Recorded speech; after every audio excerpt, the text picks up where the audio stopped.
Hi there, welcome to the last panel of the day. My name is Jim Tankersley, and I write about the economy for the Washington Post. I'm delighted to be here with Governor Ige from Hawaii, who has come a long way to tell us about the progress that his state hopes to make in becoming the first of the states to go 100% fossil-free in its electricity mix. So, Governor, thanks for joining us. Well, thank you very much for the invitation. I'm excited to be here, participating on this panel. I would like to note that the Washington Post does not have Hawaii on their map. So I'm here to try and put Hawaii on the map. And I would like to note that we are, sadly, we've been compressed on time, so we're going to have to skip our scheduled 5-minute discussion on the state flag in Hawaii. But we instead are going to jump right into questions about energy. Sure. So, Governor, walk us through. You have said, you and your legislature have passed a goal to make your state carbon-free in its electricity mix. Walk us through how that happened and how in the world you will get there by, is it 2045? 2045, 30 years from now. So it's not so far in the future that it's far-fetched. You know, I do think when you live in an island community, you definitely are more aware of the challenges of what that means.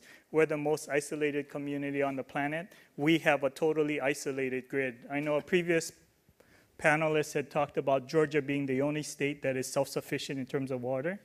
Absolutely incorrect. State of Hawaii needs to be self-sufficient in a lot of different ways. We're not part of the national grid. We have our own water, and so the community collectivism really believes that this energy is important. In 2007, we committed to clean energy future in general, and this past session we set the goal at 100%. You know, it makes sense to us. We've been on this path to self-sufficiency. I do think that there are a couple things that are unique to Hawaii that drives it. First is that our energy cost is the highest in the country. You know, we pay 37 cents per kilowatt hour, much higher than anybody else. So a lot of things become economically viable, and you know, and for us, renewables actually today reflect us energy cost savings, a reduction in the cost of electricity. So it becomes very attractive. Well, maybe you can tell everyone about how you will get electricity. Until about 10 years ago, you were importing mostly fossil fuels, right? We probably, when we started this journey, we were 90% or so dependent on fossil fuel importation. It's about $5 billion, $6 billion. So for us, it's kind of the economic side of it. If we stopped sending our money out to buy fossil fuels, we could keep it and invest it internally. We obviously have the most at risk in terms of sea level rise. I mean, we're an island state, and as the sea levels rise, it becomes a bigger issue for us. So we definitely were ahead of the rest of the country on both of those issues because they definitely impact us differently than anyone else. Now, you all have had real success in implementing rooftop solar installations, correct? But there are some frictions there. Well, you know, there is a lot of unknowns. You know, I'm an electrical engineer by profession, so I'm probably a little bit different than most governors, and I maybe understand it a little better. And yes, there are concerns from the utility perspective about reliability, about how do you manage a distributed generation system when all of your life you've been focused on, you know, the full power produce, distribute, sell. And so it's definitely a big change from the regulatory, pricing, economic perspective. So here is my skeptics reporter's way of looking at this. You have a lot of capacity to add solar power, being a state with a lot of sun, but solar power does have limitations still, especially with storage and being able to run things at night. So where is the rest of that renewable electricity going to come from, especially in an island where you're probably not going to give up all of your vistas to wind turbines and where you are probably not going to build large-scale nuclear reactors? Well, actually, it's against our Constitution to have nuclear generation, so we can't do nuclear. But let me just say this, as you look across the state, we have a wide range of options for renewable. You know, obviously everybody knows about the volcanoes on the island of Hawaii, but we have huge potential for geothermal, wind, we have strong wind regimes across most of the island states. The island of Kauai generates a lot of their energy from hydroelectric power. And then there's solar. So we do see a number of options that we have available for us. And we do have a couple of partnerships that I think are advancing in other areas that have potential. The U.S. Department of Defense, U.S. Department of Energy, because of Hawaii and the things that we're doing with renewables, has invested in R&D funds in our state. So we have a wave generation project off of the Marine Corps Station in Kaneohe, looking at various alternatives to generate energy off of wave action. And then we are looking at biofuels and hydrogen as other options in that fuel mix. So, I know an earlier panelist said for the 100% to happen, the challenge is storage. It really is about storage. It's about how we will be able to generate the power from the renewables when it's available, store it, and be able to deliver it to the customer when they want to use it in a reliable and safe fashion. So that's the challenge. All right, so I want to go to audience questions here in just a minute, so please have some ready if you have them. But let me ask on that point, does the technology exist today for you to meet your goal, or are you depending upon advancements in the next 30 years? Well, yes, the technology exists today, but as others have said, it hasn't been produced at utility scale. So if you look at the total energy requirements for the state of Hawaii is about 1,200 or so megawatts. And so when you look at the storage capacity needed to do that, there really isn't a cost-effective way today. But, the goal is 30 years out. And I think we've all seen, 5 years ago, when people looked at the renewable potential on the island of Oahu, for example, they said, no way, we couldn't do it. There's not sufficient. And 5 years later, we have more than 400 megawatts of solar installed on rooftops, on utility scale. Our Public Utilities Commission has 7 projects with 600 megawatts of, gross power. We can't use all of that, but that PUC is evaluating. All of them will generate energy below what we pay to generate energy using oil today. And all of them will reduce the cost to our consumers. And so, I believe that there are a lot of different things that will come available. I think that there are technologies today that could be used, but they're not cost effective. So it's really that price power curve about what storage vehicle will be able to use. And I actually started in renewable energy research when I graduated my EE degree. And there are a lot of storage options, I think conventional that people don't view as storage. Hydro storing, pumping water and generating off of hydro is an option. So hydrogen, I know that there's been talk about hydrogen has been talked as a fuel storage mechanism for solar. So I think that there are a couple things that are not quite commercial or cost effective that we can do today. And it's really about which ones will get that breakthrough that will get us to allow us to be 100%. I know that economists worry a lot about costs, particularly for the poor, because energy is such a large part of what low-income people consume. And so when you raise their electricity costs or their fuel costs, you are necessarily taking a bigger bite out of them than out of your wealthier residents. How much are you worrying about that, and how do you mitigate that as you look forward here? Well, a couple things that we've done in the state. We created a green energy market securitization program to really look at the borrowing power of the state. We floated a bunch of bonds, put it into a program so that we can do on-bill financing now so that virtually anyone would have the capacity to borrow the money to reduce their electricity rate. So, we are very much conscious of the fact that typically solar ends up being for the middle and upper class to do. And so this program that we should be rolling out soon in the next couple months will allow those who cannot afford it to be able to participate.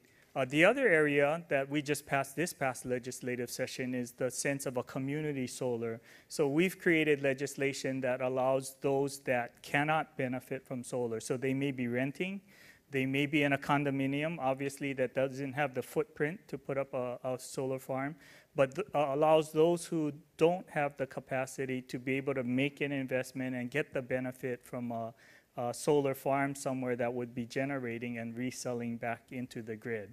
So I mean, we definitely are aware that those who have the most upper middle class are the ones that are participating most, and we're creating programs to get everybody else. And when you get to 100%, do you think that the average price for electricity for any consumer will be lower or higher than it is today? I do believe that it'll be lower than it is today because, as I said, you know, we are getting projects today that are below the cost of generating electricity via fossil fuel. And I do believe that it'll only get less expensive over time. And I do believe that the storage issue will get to a solution that becomes economically viable. Okay, let's take some questions from the audience. Maybe back there. Thank you for coming all this way. I have a question about geothermal. Do you see transmission as being the primary barrier to expanding your geothermal? And if so, how do you think you will be able to finance transmission? Yes, so the challenge with our geothermal resources are that they are on the island of Hawaii and the island of Maui, which is not the big energy uses on the island of Oahu. And so clearly, in order for us to maximize geothermal use as a renewable, we'll have to transport it somehow. And whether that's producing hydrogen and shipping it or other things like that becomes possible. The most discussion has been around an inter-island cable for power transmission. The PUC, our Public Utilities Commission, has a docket that they are looking at trying to price the transmission inter-island, and they haven't really concluded that. But I do believe if you want to see maximum use of geothermal, then the transmission challenge is something that has to be resolved. And then maybe one right here in the front. Oh, wait, sorry, over here. Thank you, Governor. It's nice to see a fellow engineer in the Governor's office. Thank you. I wanted to ask you, as the amount of renewables in a distributed implementation grows, and you have to worry about how to run the grid without central plants as much, assuming that you don't follow the LNG path. How much have you been looking at microgrids as a way to manage that transition? We definitely know that microgrids are important, and you know, we do have a quite extensive research project on the island of Maui called Smart Grids, actually, with several partners looking at increasing the intelligence, you know, putting in more sensors, you know, trying to get data so that we get a better understanding of both the energy producers and users, and then looking at effective ways to maximize where the energy is generated and where it's used and optimize that solution. So we in Hawaii believe that smart grids and microgrids become a very important part of that scenario for 100% renewable. I'll take one more question, and I think that the microphones are in the back, so I saw a hand back there. Yeah. Right. Yeah, right. Okay. So you mentioned the concern for Hawaii with sea level rise, and in light of the National Flood Insurance Program and keeping rates artificially low, what is Hawaii doing to address resilience? We do, most of our work with resilience is really in the planning stages. You know, we, 2 years ago, legislature passed interagency sea level rise planning commission, really looking at all of the planning, all of the rules and regs, and make some determination about whether it's impacted by sea level rise and whether look for those setbacks and other planning tools that need to be revised in light of sea level rise. So we are expecting the first report back from the commission before next legislative session.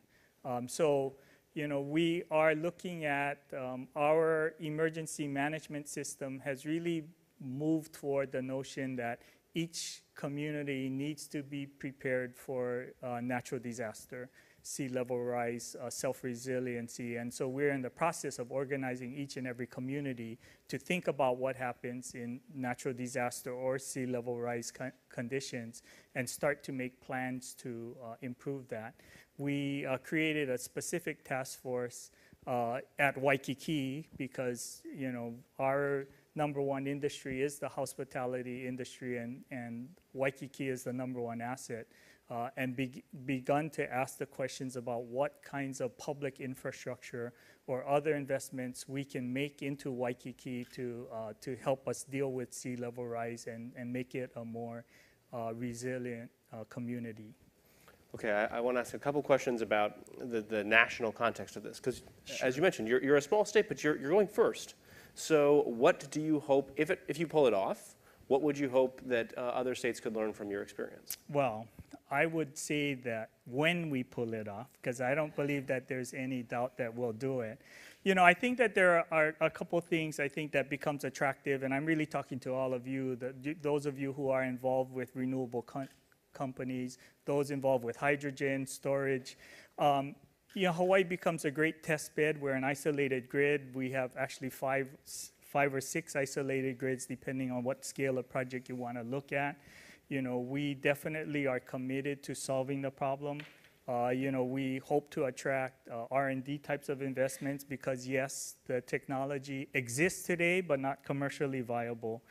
And we believe that if they make that test bed, we would be able to give them the full range of challenges that they would need to commercialize a product. So, you know, I think that it's a great win-win kind of opportunity for anybody who's committed to renewable energy future. And how important is it that you're starting from this place where electricity costs were, unlike the nation where they have been relatively flat for the last few years, where you have been seeing sharp increases?